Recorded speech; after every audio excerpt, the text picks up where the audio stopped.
Hey. Well, you guys are seeing me. You know what the time is and you know the place. But for the uninitiated, this is Red, aka Shaka, aka Black Magic. That's the sub moniker. And this is the other side of the ropes. This is the online blog, vlog, column, whatever you want to call it, um, catering to the subject of independent professional wrestling from the point of view, of course, an independent wrestler. Now, I gave a 2 for 1 the last time when I came back from Thailand, and yeah, it's been about a couple of weeks. I'm still feeling. Matter of fact, I just came from another pilgrimage yesterday, um, from North Hollywood. Now, what am I doing in North Hollywood? That happens to be the place where there is a famous MMA gym, now famous or made famous by the undefeated, legendary Gokor Armenian assassin Chavichian. For those of you who don't know who that is, he's the head trainer of this gym. He came to America at the age of 16 and a half back in 1980. He was trained by Judo Gene LaBelle, and Judo Gene LaBelle did the first televised boxer versus wrestler or grappler against Milo Savage and choked him out in the fourth round. He also trained guys like Chuck Norris, Bruce Lee, whole slew of others. Gokor trained guys like Carol Parisian, Manny Gamburian, um, uh, Ronda Rousey trains there. Judo Gene also trained guys like Roddy Piper. For those of you who don't know, his stepfather was a promoter out in the LA territory back in the NWA. His mother owned the Olympic Auditorium. So there's a big loop in there. And I can tell you this past month I've learned tons from the Thai culture, training for Muay Thai over 13 Coins Gym. And then of course I'll had great fun at a 4-hour seminar from Gokor. Just awesome stuff. And I was thinking what I was going to throw in last week. I was watching. I usually get an email from the grappling master, the grappling coach, Master Lloyd Irvin. Anybody who's not familiar with Lloyd Irvin, check him out. A lot of guys train under him, also fight the UFC. And he brought up something interesting, and I love how he opened it up. It was to the tune of, "Are you a groupie, or are you brainwashed?" And there's a lot of people making a big stink about, like, what's the best martial art to learn. And the point that he brought up was, he threw in a nice little anecdote. They're all good for what they're made for. So there is no one good martial art like Brazilian Jiu-Jitsu, catch wrestling, Sambo, Judo, Taekwondo, Muay Thai. They're all good for what they're made for if you think about when they were made and how they were brought about. And even to this day, the stuff is still tested and proven. It still works and it's still evolving. I can say that I can put that same question to professional wrestling. What side are you on? Are you great? Are you a groupie? Or are you brainwashed? And it throws in with the whole thing with sports entertainment. Now everybody makes that whole thing about, okay, oh, it's a work, and like, okay, you know what? I don't watch it anymore. I don't watch sports entertainment. I don't. I'm not knocking the guys who are there now, because the majority of the guys there, they came from where I am, which is the independents. But once you get there, the whole thing changes. The whole thing changes. It's not even so much about technique, which is part of the reason why, if not the main reason why, they're not allowed to refer to themselves as wrestlers or grapplers. Because for the most part, you're being told what to do in front of a television camera. It's made for television. So yeah, in that particular case, they are, for the most part, strictly speaking, performers or sports entertainers, and most of them do not actually have an athletic background. I'm not saying they're not athletes in their own right, but they don't have the pedigree. I'll put it like this: if you put one of those guys in an actual wrestling thing, it doesn't matter if we're talking amateur or collegiate, or you can go as far as the grappling circuit. If you put one of these guys in Grappler's Quest, they'll get an education, don't get me wrong, but at the same time, it might not last too long. But I mean, just let me just call for what it is. Um, like I said, it's no knock on them. I mean, because these guys, they bust their butts 360 days out of the year with no health care.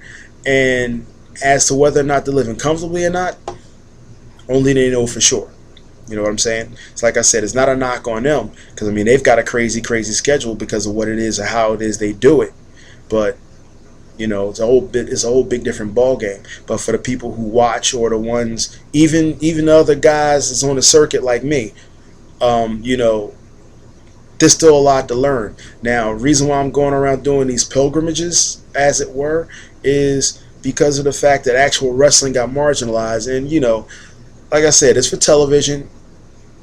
So if you see an actual grappling match, you see what's going on, it's a chess game. And what's going on SmackDown, Raw, whatever, all the pay-per-views, total different thing, you know.